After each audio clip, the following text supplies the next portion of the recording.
안녕하십니까. 무명의 그리스도인입니다. 오늘은 주일 예배의 의상에 대해서 한번 나눠보겠습니다. 자, 누가복음 20장 46절. 자, 서기관들에 대한 주의를 예수님께서 말씀하시는데요. 긴 옷을 입고 다니는 것을 원하며 등등, 그죠? 긴 옷을 입고 다니는 것을 원한다는 거예요. 자, 좋아하는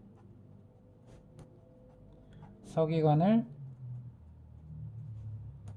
삼가라. 자, 당시 이 종교 지도자들인, 그리고 오늘날의 신학 교수나 그 가르치는 말씀을 가르치는 율법을 가르쳤던 그런 말씀을 보관했던 그러한 자들을 가리키죠. 근데 이 좋아하는 서기관들, 문안 받기를 좋아하고, 그죠? 그 잔치에 그 맨 윗자리에 앉기를 원하고, 그 다음에 대접받기를 원하고, 특히나 여기서는 긴 옷을 입고 다니는 것을 지적을 하는 거예요. 자, 그런데 아무튼 삼가래요. 이러한 사람들을 삼가라. 아시겠어요?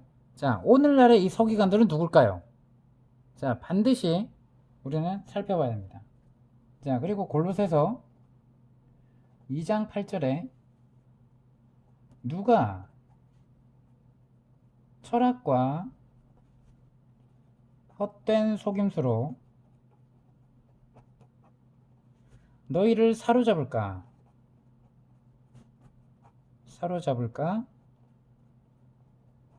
주의하라 라고 얘기해요. 그죠? 자, 이것은 사람의 전통과 세상의 초등학문이래요. 초등학문을 따름이요 그리스도를 따름이 아니라 라고 얘기합니다. 그리스도를 따름이 아니니라.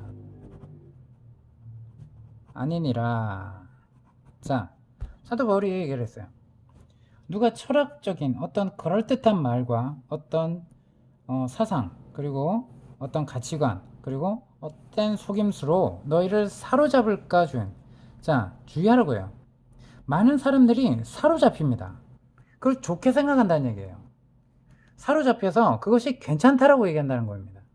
근데 그것이 사람의 전통, 오랫동안 굳어져 내려왔던 그 시간이 지나면서 흘러왔던 잘못 시작됐고 유래가 잘못되었는데도 불구하고 성서적인 아님에도 불구하고 성서적인 것처럼 굳어져 오고 사람의 생각과 사람의 철학과 어떤 사상들이 그렇게 짬뽕이 돼서 이교도 전통임에도 불구하고 전통적이기 때문에 그동안 이것이 전통이기 때문에 옳은 거야 라고 생각했던 많은 사람들이 옳게 걸어왔다라고 생각했던 그러한 부분들, 그런 것이 뭐라는 거야? 그리스도를 따르는 거 아니라는 거예요. 자, 그래서 우리는 예수님의 말씀을 잘 기억해야 됩니다.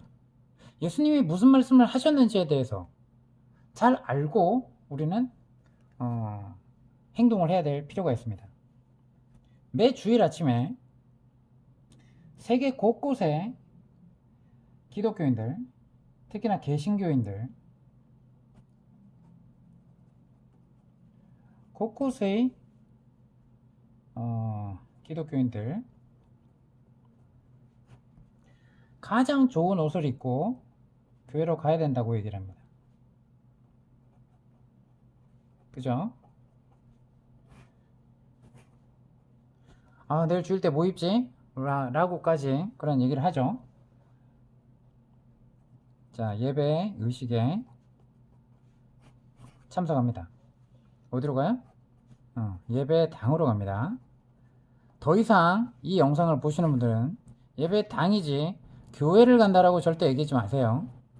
교회 개념은 사람들이 아는 그 개념이 아니고 전통적으로 굳어왔던 그 교회 개념이 아니에요. 교회가 뭔지도 모르면서 교회 간다라고 얘기를 함부로 하지 마시기 바랍니다.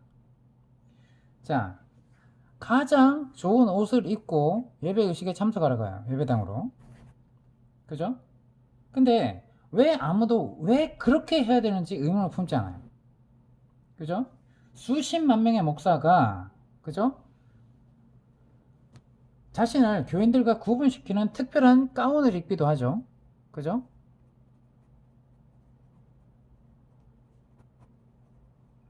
그리고 특별한 가운을 입기도 하는 전통적인 교회가 있어요. 이 왜 입을까요? 그죠? 하지만 그걸 당연히 여겨요. 당연히. 이게 언제부터 시작됐는지 생각하지가 않습니까? 의심할 여지 없이 지난 몇십 년 동안에 많은 교회들에서 옷차림의 격식을 따지는 것이 줄어들긴 했어요. 오늘날 많은 교회에서 작업복을 입은 사람이 본당에 들어와도 눈살 찌푸리는 법이 별로 없기도 합니다. 하지만 예배를 위해서 정장을 우리가 갖추는 것은 여전히 많은 교회에서 일반적인 관습으로 남아있어요. 우리 인식 가운데. 그렇지 않습니까? 자, 그러면 우리는 예배를 위해서 정장을 하는 이러한 전통, 정장을 입고 예배당에 예배 의식을 참석하고자 이제 가는 이러한 전통의 유래는 뭘까? 살펴봐야 됩니다. 그죠? 그리고 아울러 이 성직자들이 입는 특별한 복장의 근원은 무엇일까요? 자, 초대교회 때부터 그랬을까요? 아, 그때는 핍박받았기 때문에 안 된 거죠 라고 얘기를 할까요? 자, 생각해 보세요. 예배라는 것이 예배가 뭔데? 자, 예배당에서 성직자라는 목사 계급들이 주관하고 자, 찬양대가 있고 아니면 찬양을 하고 그리고 설교 말씀이 있고 그리고 이제 봉헌 시간이 있고 그 다음에 또 뭐죠? 축도로 마치는 그러한 전반적인 이 시간이 예배입니까? 이 예배라는 것이 예배 개념이 이 본질이 뭔지 모르고 이것만이 예배고 우리가 예배 드리지 않은 거는 일반 삶이라고 생각하십니까? 누가 이렇게 해놨어요? 누가? 예배라는 단어와 이것만 제대로 알아도 그죠? 우리는 예수 그리스도의 안에 거해 있는 모든 상태가 예배자입니다. 그러면 예수 그리스도께서 성령으로 우리 안에 오셨기 때문에 시간과 공간을 초월한 존재가 되는 거예요. 어떠한 구별된 시간, 어떤 구별된 공간에서 드리는 것은 구약이고요. 예수 그리스도로 말미암아 우리 안에 성령으로 오셨기 때문에 우리를 성령이 거하시는 전으로 삼으시고 그죠? 우리를 성전이 되셨어요. 그러면 믿는 신자들의 마음과 생각과 몸은 주님이 거하시는 성전입니다. 그죠? 이걸 사도 바울이 얘기를 하죠. 고린도전서 3장 16절에 분명하게 얘기합니다. 너희가 성전인 것과 그죠? 예배당이 성전인 것과 그러라 하는 게 아니에요. 잘못 읽지 마십시오. 그리고 예수님께서 자, 사마리아 우물가 여인에게 답변을 하죠. 그 영상은 따로 있으니까 찾아보시고요. 자, 사마리아 우물가 여인이 아니 대체 북이스라엘에 이 사마리아에 있는 이곳에서 드리는 이 예배당이 있었죠. 그 예배당에서 드려야 그 이 신전에서 드려야 하나님이 받으시는 겁니까? 아니면 예루살렘 남유다에 있는 예루살렘에 있는 성전에 가야지 하나님께 예배 드리고 하나님이 받으시는 예배인가요? 라고 물어본 거라 그랬죠. 자, 막말로 따지면 그거에 대해서 예수님이 예루살렘 성전에 가야지 하나님이 기뻐하시는 성전이 그 예배다 이렇게 얘기 안 했죠. 뭘 얘기해요? 영과 진리로 예배할 때가 오나니 곧 이때라. 그죠? 시간과 공간을 왜 예수님이 오셨기 때문에 그 언약의 주체이신 그죠? 언약을 성취하러 오신 예수 그리스도께서 십자가 사건을 통해서 이제는 이 시간과 공간에 제약받는 이거는 예표입니다. 그림자입니다. 그죠? 예수님을 가리키는 거예요. 그죠? 근데 이걸 갖다가 예표 그림자인지도 모르고 구약의 모든 말씀을 다 지켜 행하라 라고 한 거죠. 자, 그래서 우리는 성전된 사람들, 그죠? 성전된 사람들 한 명 한 명, 머리로 예수 그리스도에게 속한 한 명 한 명 모두가 수평적인 관계에서 그 어떠한 예수 그리스도 대제사장과 우리 거룩한 나라요, 하나님 나라의 거룩한 나라의 백성이요, 그죠? 구별된 성전된 한 사람 한 사람, 직분은 있지만 그게 권위가 주어지지 않습니다. 직분의 역할만 하는 거예요. 성전된 한 사람 한 사람 한 사람들이 다 벽돌처럼 모여서 예수님이 거하시는 초소가 되는 것이고 주님의 신부입니다. 자, 그것을 뭐라 그래요? 교회. 구별된 거룩한 백성. 구분되죠? 뭐와? 죄와. 죄의 나라에서 구별되어서 하나님 나라에 속한 백성으로 구별됩니다. 그럼 하나님 나라의 백성의 속성이 있겠죠. 왜? 하나님을 닮았죠. 성령을 닮은 성품으로 빚어져 갑니다. 죄의 나라와는 점점 멀어져 가는 거예요. 그죠? 근데 죄의 나라에 살면서 여전히 명분만 저는 하나님 나라에 속해요. 저는 예수님만 믿어요. 그러면서 예수님의 말씀에는 순종하지 못하고 성령에 순종하지 않는 내 자아가 십자가에 예수님과 함께 못 박혔음을 시인하지 않는 여전히 죄를 향해서 살아가는, 그러면서 내가 하나님의 나라의 백성이라고 착각하는, 내가 우상이 되어서 살아가는, 나를 위해서 하나님이 존재하는 듯한 그러한 기복주의 신앙에 빠져있고, 비나이다 비나이다 신앙이 예수님의 이름으로 탈바꿈한 그러한 토테미즘 신앙, 기복주의, 이러한 신앙을 하나님 믿는 예수님의 복음과 짬뽕 시켜놨던 그러한 종교를 따르지 말라는 것입니다. 교회가 뭔지도 모르면서 교회를 간대요. 교회를 가는 것이 아니라 교회로 살아가십시오. 주님께 속한 지체로 살아가십시오. 하나님이 기뻐하시는 거룩한 산재물로 살아가십시오. 이것이 너무 어렵습니까? 그리고 그에게는 영과 진리로 예배가 오기 때문에 시간과 공간의 제약이 없습니다. 그죠? 언제 어느 때나 주님께서 우리를 지켜보시고 우리를 인도하십니다. 근데 우리가 하나님을 인식하지 않는 게 문제죠. 하나님을 외면하는 게 문제죠. 우리가 깨어있다 하면서 하나님이 지켜보시는데도 지켜보시지 않는 것처럼 하나님을 내가 부인해버리고 아니면 무시해버리고 살아가는 그러한 삶이 문제인 거죠. 우리는 시간과 공간을 초월한 새로운 인류입니다. 예수님께서 그렇게 하셨어요. 하나님과 동행할 수 있도록 해주셨습니다. 왜? 죄와 상관없는 존재로서 하셔야만 했기 때문에 우리를 만나시기 위해서 죄의 문제를 청산하러 오신 겁니다. 완전하신 십자가로 희생으로 이제 더 이상 양을 바치는 것이 아니라 완전하신 대속제물이 되시고 단번에 희생제물이 되셔서 죄의 문제를 해결하셨습니다. 이것을, 이 하나님의 비밀인 예수 그리스도를 아는 것이 얼마나 복된 일인지, 그리고 예수 그리스도를 그죠? 믿음으로 말미암아 성령을 선물로 받아서 하나님 나라의 거룩한 백성으로 살아갈 수 있도록 매일같이 인도하시고 그것을 정말 생명의 떡으로 우리에게 감동으로 말씀을 늘 우리에게 먹이시고 입히십니다. 근데 우리가 말씀을 가까이 하지 않아요.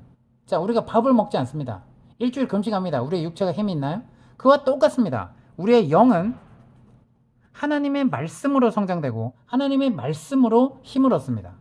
오로지 하나님으로 말미암아 우리가 만족을 느끼고 안식을 느낍니다. 근데 우리는 하나님을 모르면 어떻게 돼요? 세상의 것을, 육적인 것을 따릅니다. 그래서 육적인 열매를 추구하죠. 그것을 위해서 시간과 돈과 그죠? 이러한 것을, 건강을 바칩니다. 그래서 우리는 오로지 하나님의 말씀, 하나님을 모르면 그것을 추구하면서 살아갈 수밖에 없는 육적인 존재예요. 왜? 죄의 나라에선 그렇게 살아가니까. 이것이 당연하니까. 그렇게 사단이 길들여 놨으니까요. 그죠?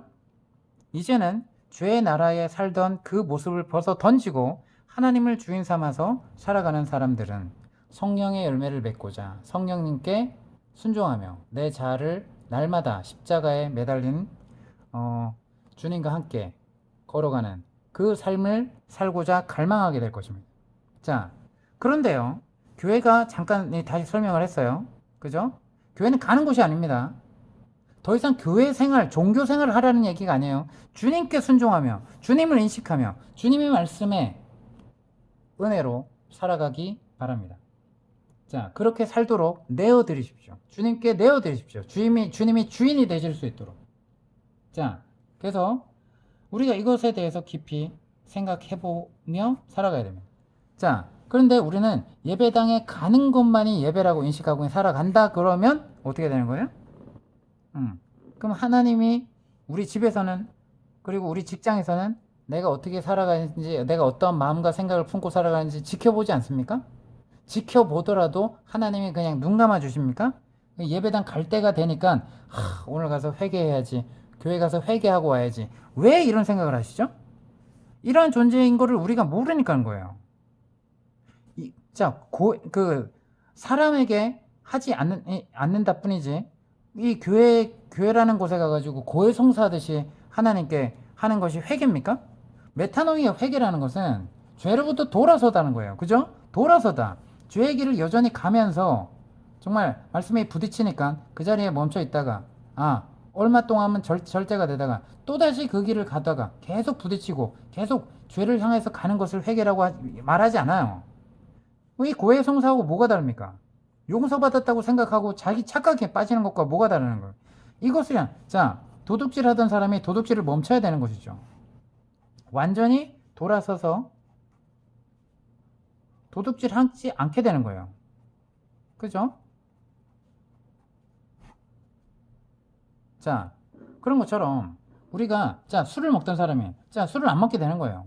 담배 피는 사람이 이건 거룩하지 않아 라고 해서 담배 피지 않게 되는 것과 똑같은 겁니다. 자, 그래서 우리가 어떤 행동의 변화는 진정한 회개를 통해서 열매가 나오게 된다는 것입니다. 진정한 마음의 할례를 받았다면, 그죠? 할례는 구약에 나오는 그걸 하는 게 아니라 이것의 예표죠. 마음의 할례가 진짜 예배, 진짜 할례인 거죠. 그죠? 그것이 예배자의 삶이라는 거예요. 자, 돌판에 새겨지는 게 아니라 더 이상 어디에? 믿는 자들의 마음판, 생각에 새겨준다는 겁니다. 하나님께서. 그러기 위해서는 예수님께서 우리 안에 오셔야 되는 거예요. 그래서 십자가 사건이 어마어마한 능력이요, 은혜인 겁니다. 자, 그렇다 그러면 여기에 갈 때 좋은 옷을 입고 가는, 이것을 하는, 하나님 만나러 가는데 좋은 옷 입고 가야지. 우리 자녀들한테 그렇게 가르치고, 아니면 목사님들이 성도들한테 그렇게 가르치고, 빈손으로 오지 말라고 가르치고. 하나님은 돈을 좋아하십니까? 그 누굴 위한 거예요? 생각해 봅시다. 자, 다시 돌아와서 정장을 하고 교회당에, 이 예배당에 가는 관습은 비교적 최근의 현상입니다. 자, 3세기에 클레멘트 아시죠? 클레멘트. 자, 알렉산드리아에 있는 클레멘트가 그런 얘기를 했어요. 교회 예배를 위해서, 교회 공동체 예배를 위해서 적절하게 옷을 입는 것. 그것은 어떻게 표현했냐? 여자와 남자는 적절하게 옷을 입고 자연스러운 걸음걸이로 침묵을 지키며 교회에 가야 한다. 그리고 여자는 이것을 더욱 지키게 하라. 여자는 집에 있지 않을 때는 몸을 완전히 가려야 한다 라고 얘기를 합니다. 또 다른 어떤 사람의 이 율법이 되죠. 이 권면이라고 한 것이 이제 전통으로 새겨질 수 있어요. 그죠? 그리고 이제 이랬던 것이 이제 18세기 후반, 자, 산업혁명이 일어나죠. 자, 산업혁명이 시작되어서 19세기 중반 널리 퍼져요. 그죠? 자, 이 이전까지, 자, 옷에는 뭐가 드러날까요? 신분이 드러나요. 자, 가장 좋은 옷을 입고, 자, 이거 긴 옷, 신분을 얘기하면 신분을 드러내는 것이죠. 옷은 신분을 나타내는 수단이었어요. 그죠? 내가 왕이다. 자색 옷. 그죠? 왕하면 자색 옷. 그죠? 그리고 장군이다. 군인이다. 그죠? 신분을 나타내는 거예요. 직책을 나타냅니다. 자, 그래서 이거는 이교도는 다 그렇게 따라갑니다. 그죠? 그래서 모든 세상은 그렇게 길들이 좋았어요.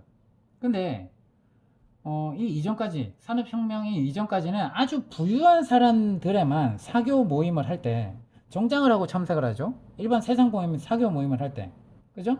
오직 잘 나가는 귀족들만이 좋은 옷을 살 여유가 있었던 거예요. 그죠? 보통 사람은 옷이 거의 두 벌씩 밖에 없었어요. 농장에서 일할 때 입는 작업복, 그리고 나들이 할 때 입는 약간 덜 해진 옷. 이것이, 그랬다는 것이죠.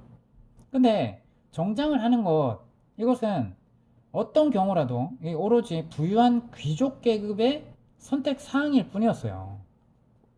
맞죠? 근데 중세부터 이 18세기까지는 옷이 사람의 사회적 계급을 구분하는 가장 확실한 가늠자였습니다. 자, 영국 같은 곳에서 가난한 사람들이 상류층의 옷을 입는 것이 영국에서는 아예 금지가 되었죠. 금지가 되었어요. 그리고 그러다가 이제 직물 대량 생산의 발명, 그리고 도시 사회의 이제 발달과 함께 이것이 변화가 생기는 것입니다. 어떻게 돼요? 방적기가 만들어지죠. 1764년에. 그래서 대중이 감당할 수 있는 이 다양한 그리고 섬세한 그런 옷들이 대량으로 이제 만들어지기 시작한 거예요. 그러면 이제 중산층이 생기잖아요. 중산층. 그죠? 이 계층의 사람들이 이 상류층, 선망의 대상이죠. 이러한 귀족들을 흉내내기 시작합니다. 그죠? 이제 점점 이제 중산층이 먹고 살기 편화되고 이래 되면 이제 뭐예요? 자기를 과시하고 싶고, 자기를 나타내고 싶고, 좀 더 인정받고 싶고, 이런 욕망이 생기죠. 그러니까 어떻게 돼? 귀족들을 따라하고 싶은 거죠. 그러니까 처음으로 중산층은 이 하류층, 이 농민들과 이제 구분할 수 있게 된 거예요. 그래서 이제 이들은 이제 새롭게 격상된 이제 자신들의 이러한 지위를 이제 과시하게 됩니다. 그러니까 뭐예요? 부유층처럼 사교 모임을 위해서 정장을 입을 수 있도록 이렇게 된 겁니다. 그래서 18세기 말 그리고 19세기 초에 몇몇 기독교 그룹은 이런 문화적 풍조에 이제 저항을 했었어요. 자, 그래서 어떤 사람이냐, 우리가 잘 알고 있는 존 웨슬리 알죠? 존 웨슬리는 여러분이 교회 예배당에 올 때 뭘 주의해라? 비싸거나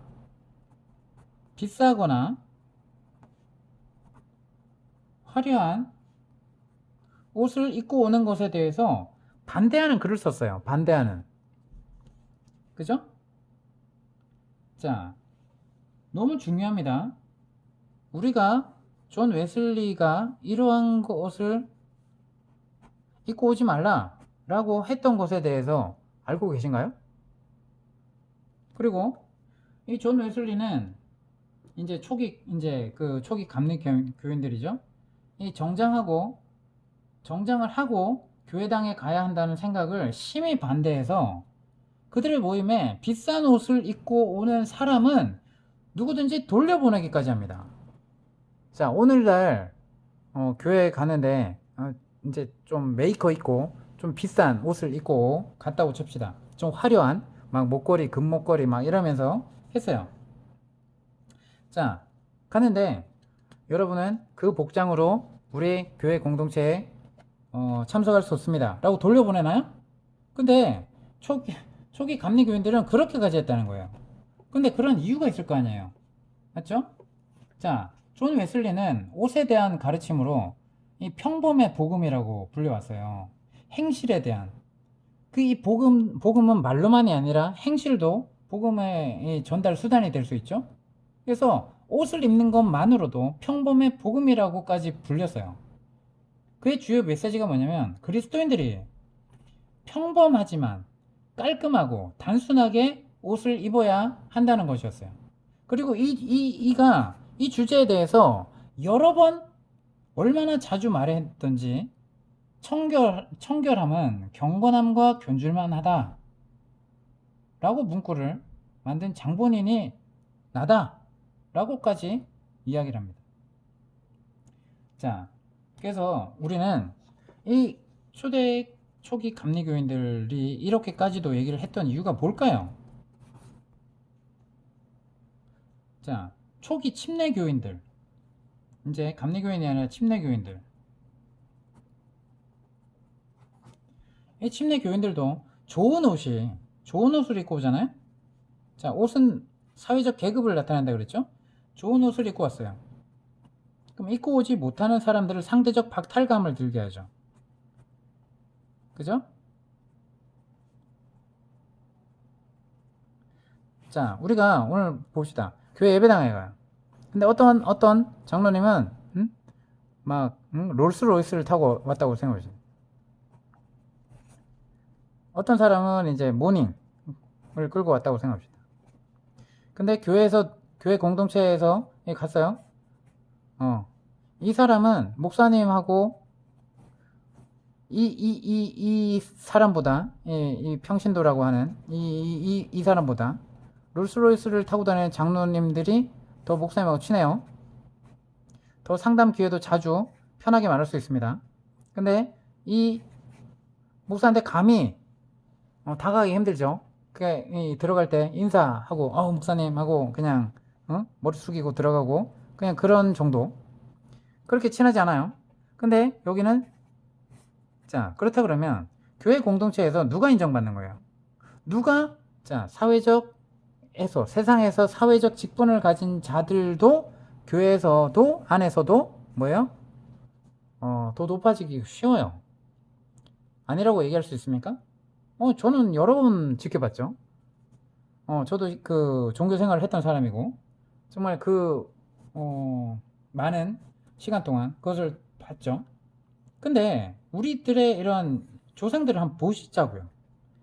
이 침례교인들은 좋은 옷을 입고 오는 것이 부자와 가난한 자를 구분한다고 가르치면서 좋은 옷에 대해 비난하기까지 했어요. 자, 우리는 비난 정도까지는 하지 않더라도, 그죠? 그래서 부유한 교인들을 보유한 어떤 영국 성공회라든지 아니면 유니테리언 그런 교단들은 이러한 공들인 교회 건축 프로그램, 이 재정 확충을 위해서, 그죠? 자, 성공회나 유니테리언 같은 교단들, 자, 이런 교단하고는 다르게 뭐 했다고요? 예배당이죠. 예배당을 교회라고 불러요. 그죠? 참 웃기죠? 교회 건축 프로그램. 자, 많은 재정이 들죠. 그죠? 재정 확충을 위해서 이제 부유층 가족에게 뭐 했다고요? 예배에 참석할 때 고정으로 앉을 수 있는 회중석, 어디에 앉을 건지 고정으로 이 회중석을 팔았어요. 그래서 회중석에 들어가는 비용 말고 예배자들은 교회 건물의 화려함에 걸맞는, 그죠? 교회 예배당에 화려해져. 그럼 그에 걸맞는 의상을 입으라고 그러한 억압된 분위기가 됩니다. 그러니까 회중의 스타일은 많은 사람에게 넘을 수 없는 벽이 된 거예요. 그래서 1세기 전에는 일반 농부가 예배 올 때 남색 체크무늬 셔츠를 입을 수 있었어요. 그리고 새로 화려하게 꾸민 교회 건물에 품위 있는 분위기에서는 이제는 더 많은 것이 요구되기 시작했다는 것입니다. 역사적으로 이러한 증거들이 있으니까요. 자, 그래서 초기 감리교인이나 초기 침례교인들, 그러한 초기 저항들이 있었음에도 불구하고 그리스도인 주류는 이 산업혁명 시대를 거치면서 언제든지 할 수만 있다면 좋은 옷을 입기 시작했습니다. 그래서 늘어나는 중산층은 계속 번성을 하고 더 큰 집과 더 큰 예배당 건물, 그리고 더 화려한 옷, 그에 걸맞는 이제 그런 복장들을 소유하기를 원하기 시작합니다. 자, 영국 빅토리아 여왕 때 이제 중산층의 문화 적응이 이제 더 활발해지겠죠. 그리고 사교 모임이 더 활발해지겠죠. 자, 그러니까 그에 걸맞는 이제 더 화려한 교회 건물들이 이제 사회에서 더 영향력 있는 인물들이 참석하기를 시작하는 거예요. 그러니까 이 보여지는 건물, 예배당 건물이 이제 더 이제 그 화려할수록 이제 사회에 더 영향력 인물들이 참석하기 시작하는 거예요. 그러니까 화려한 교회 건물이 그러한 인물들을 교회로 끌어들이기 시작하게 된 거죠. 그래서 이제 초기 이제 감리 교인들이 그죠? 화려한 옷을 원수로 알았어요. 근데 이제는 그 원수가 승리했다. 자, 슈미트라는 신학자가 있죠. 그 슈미트가 다음과 같이 피력합니다. 사람들은 안식일에 최고 이상 입는 것을 걱정을 했고, 주일 최고라는 말은 이미 속담이 돼버렸다. 평범한 옷을 강조했던 경건주의자들과 복음주의자들조차도 그들의 몸에 점잖고 품위 있는 옷을 걸쳤는지 늘 확인했다. 자, 그래서 사람들이 그 문화에 이제 점점 이제 그렇게 익숙하게 된다는 것입니다. 그럼 잘 살게 됐는데 여전히 허름한 옷을 입어요? 자, 그렇게 반문하는 사람이 있어요. 자, 그렇게 따지는 것은 현상을 집중하지 말고 제가 얘기하는 본질을, 이 유래를 어떻게, 그리고 어떠한 마음가짐이 생기게 됐는지 그거를 지금 이야기하고 있는 거예요. 자, 미국의 코테니컷 이제 주에 영향력 있는 회중교회 목사였던 이제 호레이스 부시넬이라는 사람이 있었어요. 자, 근데 맛과 멋이라는 글을 써가지고 출판을 했는데 절정에 달았어요. 이 부시넬 목사가 이제 세련미하고 우아한 것이 하나님의 속성이다. 그렇기 때문에 그리스도인들도 그것을 본받아서 그것을 위해 힘써야 한다. 응? 세상이 따르는 것처럼 우아하고 세련된 그것이 하나님의 속성이다라고 얘기를 하면서 그리스도인들도 그렇게 살도록 부추기기 시작합니다. 근데 어마어마하게 이제 이러한 것이 먹히죠. 따라서 하나님을 높이려고 정장을 하고 예배당에 가야 한다 라는 사상이 본격적으로 태어난 것입니다. 그래서 교인들은 이제 하나님을 높이려고 공들여서 치장한 이제 예배당 건물에서 그에 맞는 옷들을 입고 예배하게 된 것입니다. 여러분, 이거 어떻게 생각하세요?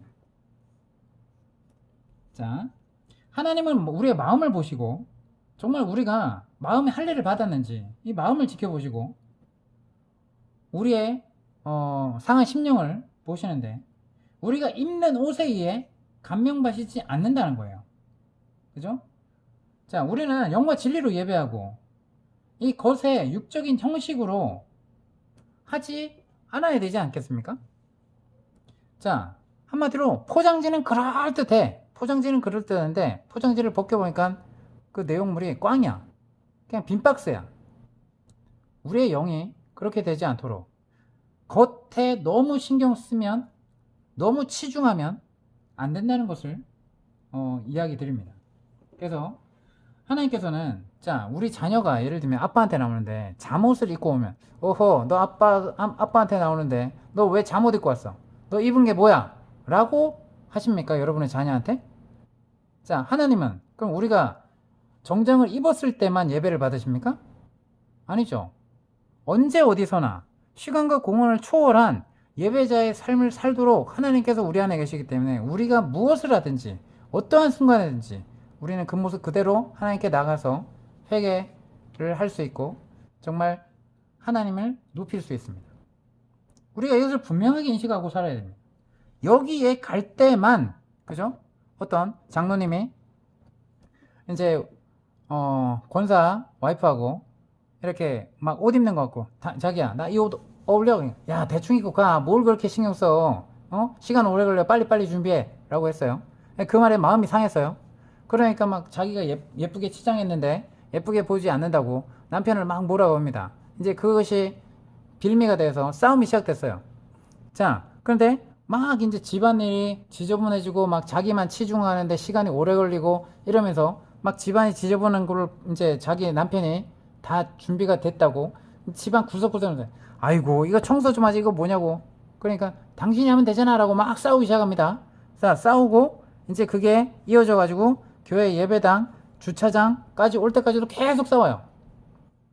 그러다가 막 마음이 상했습니다. 그래 놓고 교회 예배당에 딱 들어가요. 목사님을 봐요. 그리고 다른 이제 집사님들 뭐 다른 성도님들을 봅니다. 갑자기 표정이 바뀌죠. 자, 실컷 지금 싸우고 오다가 갑자기 척을 하기 시작합니다. 하나님 이걸 원하실까요? 그리고 남편은 이제 예배 말씀 잘 들었어요. 이제 다시 돌아갈 때 이제 그게 덜 풀렸죠. 남편하고는 서로 교회에 가서는 세상의 빛이 아니라 교회 안에서 빛된 삶을 사는 것처럼 보이다가 다시 집에 가서 싸웁니다.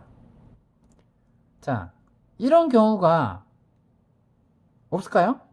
심지어는 목사님 가정들은 목사님 사모님들하고 안 싸우나요?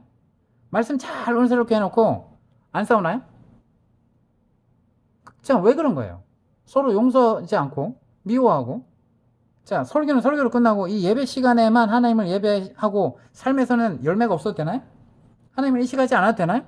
가정에서 안 되는 것이죠. 자, 그래서 자, 1846년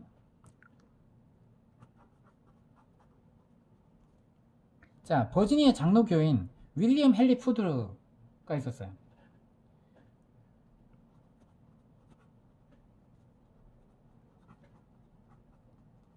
자, 이 사람이 교회에 가는 사람들은 옷을 좋아하는 사람들이다 라는 글을 썼어요. 자, 이런 주장이 기독교 주류가 도입한 교회 예배당의 출석 때의 공식 의상을 간단하게 표현한 거예요. 이런 풍조가 1850년경에 이르러선 맹위를 떨치게 되자 공식 의상을 반대하던 감리 교인들까지도 그것에 흡수해 되어버려요.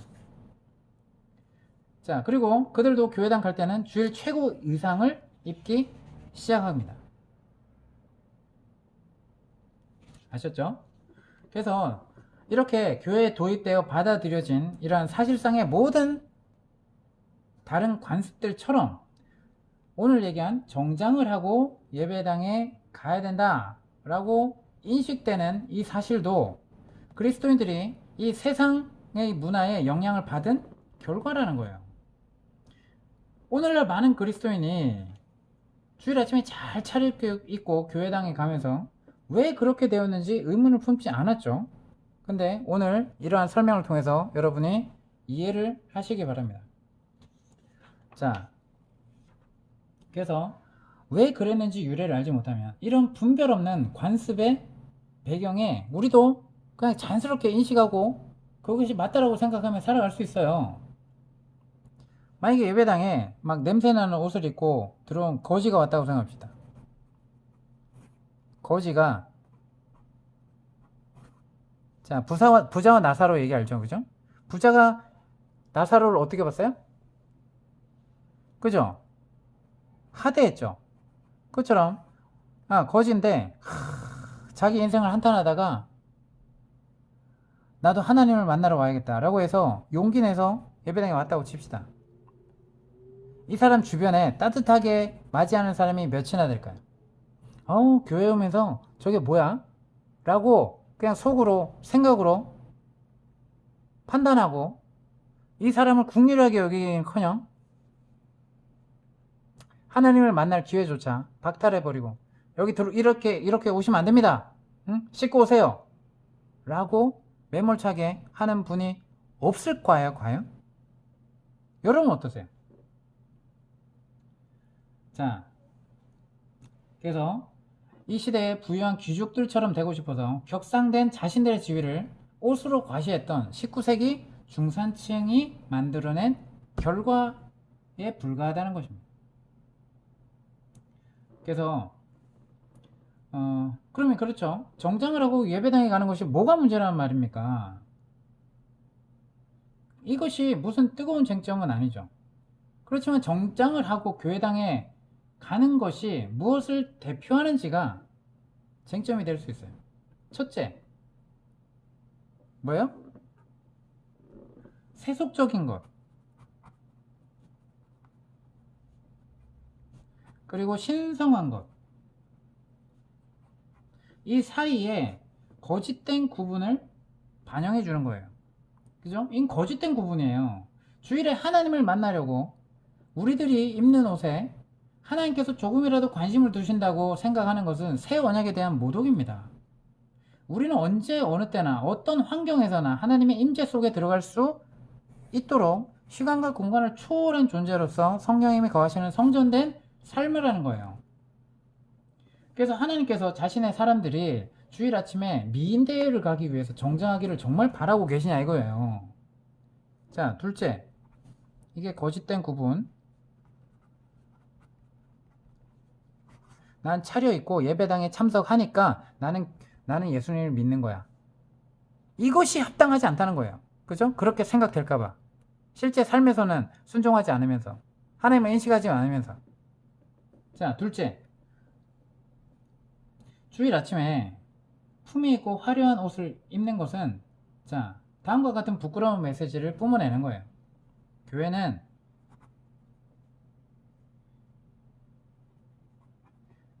그리스도인들이 자신의 참모습을 숨기고 멋지게 보이려고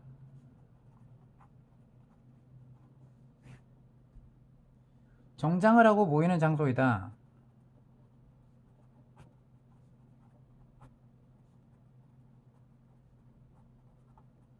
라는 메시지로 세상은 바라볼 수 있어요. 세상 사람들은.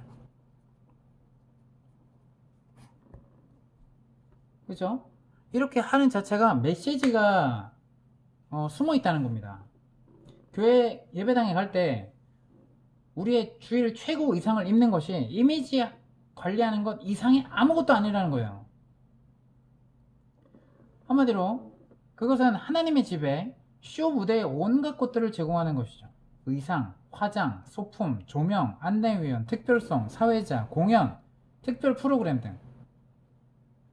정장을 하고 교회당에 가는 것은 교회가 온갖 문제를 가진 현실 세계의 사람들로 이루어졌다는 사실에 어긋납니다. 교회 주차장으로 들어오기 직전에 한바탕 대판 싸우고 나서 그것을 숨기려고 환한 웃음을 짓는 척하는 그런 현실을 사는 사람들의 모임이 교회라는 것 말입니다. 정말 그게 교회 예배당의 모습이어야 할까요? 초대교회에 정말 그러한 모습이어야 할까요? 그런 모습이 아니었다는 것입니다. 자, 그것이 우리의 주일 최고 의상을 입는 것에 밑에 깔린 근본 문제를 숨겨버린 것입니다. 우리가 하나님을 위해서, 하나님을 만나기 위해서 정장을 했기 때문에, 그리고 정말 최고의 의상으로 입고 정말 준비된 마음으로 왔기 때문에 우린 더 어쨌든 좋은 사람이라는 착각을, 그리고 저 사람도 좋은 사람이라는 착각을 일으키게 합니다. 그러니까 어떻게 돼요?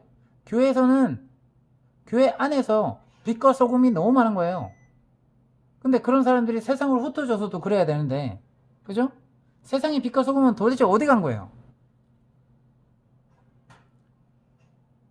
세상을 향해서 거짓 증거를 조장하게 되는 거죠. 인간성을 말살하는 거칠애에 불과한 겁니다. 자, 솔직히 말해봅시다. 타락한 인간인 우리가 좀처럼 우리들의 모습을 드러내려고 하지 않지 않습니까? 우리가 어떤 사람인가를 사람이 믿게 하려고 특별한 인상을 그들에게 심으려고 꾸며낸 행동이나 옷을 의지하지 않나요? 연예인들 특히 보십시오. 근데 그 뒤에서 실질적으로 일어나는 그 더러운 추잡한 그런 것들을 한번 보십시오. 자, 자신들이 먹고 살고 자신들의 인기를 위해서라면 그러한 척하는 것은 당연한 것이 아니겠습니까? 그렇게 사단이 세상을 길들여 놓은 거예요. 그죠? 근데 그리스도인들조차도 그러한 문화에 전통으로서 굳어져야 되겠습니까? 그렇죠? 이 모든 것이 초대교회를 특징 지었던 소박함, 평범함, 그리고 가난한 자든 노예가 오든 귀족이 모이든, 그죠? 똑같이 형제 자매라고 했던 그 파격적인 대접은 교회 안에서만 있었다는 것입니다. 그러한 소박함과는 거리가 멀어도 한참 먼 모습을 가져왔다는 거예요. 자, 그리고 셋째, 정장을 하고 예배당에 가는 것은, 자, 초대교회를 에서 보였던 그런 떠받쳤던 특징이 뭐라고요? 소박함. 소박함을 말살시킨다. 자, 그래서 1세기 초대 그리스도인들은 교회 모임에 참석하려고 정장을 차려입지는 않았어요. 그들은 거실의 소박한 분위기에서 모임을 했고, 그들은 자신의 사회적 신분을 밝히려고 그것을 드러내기 위해서 옷을 입지 않았어요. 초기 그리스도인들은 사회적 신분의 차별에 대해서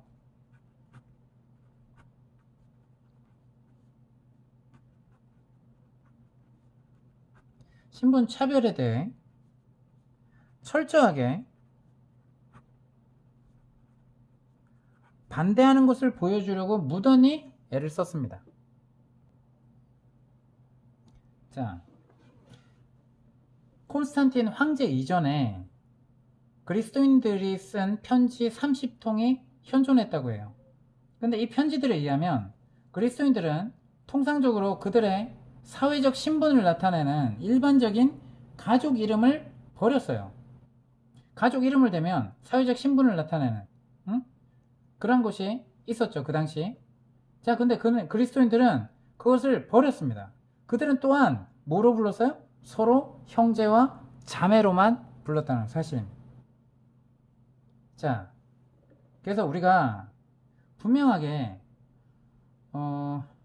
자, 야고보서 2장 1절에서 5절을 한번 읽어보십시오. 이 본문에서 보면 교회 모임에 화려한 옷을 입고 오는 사람이 표준이 아닌 극히 예외였음을 암시한다는 걸 볼 수 있어요. 자, 그래서 그리스도인의 복장은 구약 성서에 나오는 제사장의 복장에서 유래하지 않았고 오히려 그리스와 로마의 세속적인 의상에서 발전된 거예요. 이 성직자 가운도 마찬가지죠. 300년 동안 없다가 콘스탄틴 황제에 의해서 기독교 공인이 되고 이제 로마의 주 종교가 되면서 어떻게 됐어요? 이것이 다 하나하나 체계가 되면서 그리스 로마 문화의 영향을 받아서 이제 이렇게 굳어져 왔던 거예요. 그래서 세속적인 로마의 옷에서 사회적 신분을 드러내는, 그렇기 때문에 이 제사장이다, 이교도의 개념에 제사장이 무조건 있죠. 신을 만나기 위한 중재자가 반드시 있었습니다. 그죠? 그 개념을 기독교 안에 그리스도인들에게 강요했고 그것이 제정이 되었습니다. 그래서 세속적인 로마 옷에서 유래했음을 우리가 분명히 알게 될 것이고, 이 복장이 레위족에서 유래했고 유대 제사장의 복장에서 왔다는 견해는 나중에 그것을 끼워 맞추기 위해서 생겨난 사상에 불과했다는 거죠. 구약 성서에 나오는 제사장의 복장이 뭡니까? 그리스도인들이 예수 그리스도 안에서 입게 될 영적 의복의 표상이요 그림자임을 우리가 명시해야 됩니다. 어디에 나와 있어요? 히브리서 10장 1절, 그리고 골로새서 2장 16절에서 17절에 분명히 나와 있어요. 그리고 다른 여러 구절에도 나와 있습니다. 우리가 입게 되는 영적 의복의 표상이고 예표입니다. 그래서 구약을 들먹이면서 이것이 오늘날 이렇다라고 성직자 제도를, 그리고 성직자들이 입는 가운, 그리고 이러한 정장을 입는 이것을 짜맞추기 식으로 성경에서 구약 말씀을 따오시 마시기 바랍니다. 더 이상 그것은 히브리서 전체를 외면하고 휴지통에 갖다 버리는 그러한 꼴과 마찬가지입니다. 자, 그래서 교회 안에서는, 초대교회 안에서는 모든 사회적, 인종적 차별이 사라져야 되는 거 아닙니까? 예수님께서도 제자들에게 그러셨고 그렇게 가르치셨습니다. 초기 그리스도인들은 그들이 지상에 새로 창조된 새로운 종족임을, 그죠? 완전히 이 세상엔 없던 하나님이 거하시는 성전된 사람들인 거죠.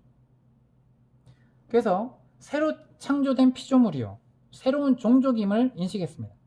이런 이유에 의해서 야고보가 가난한 성도들보다 부유한 성도들을 우대하는 교인들을 꾸짖죠. 그는 가난한 사람들과 구별되게 치장한 부자들을 담대하게 질타합니다.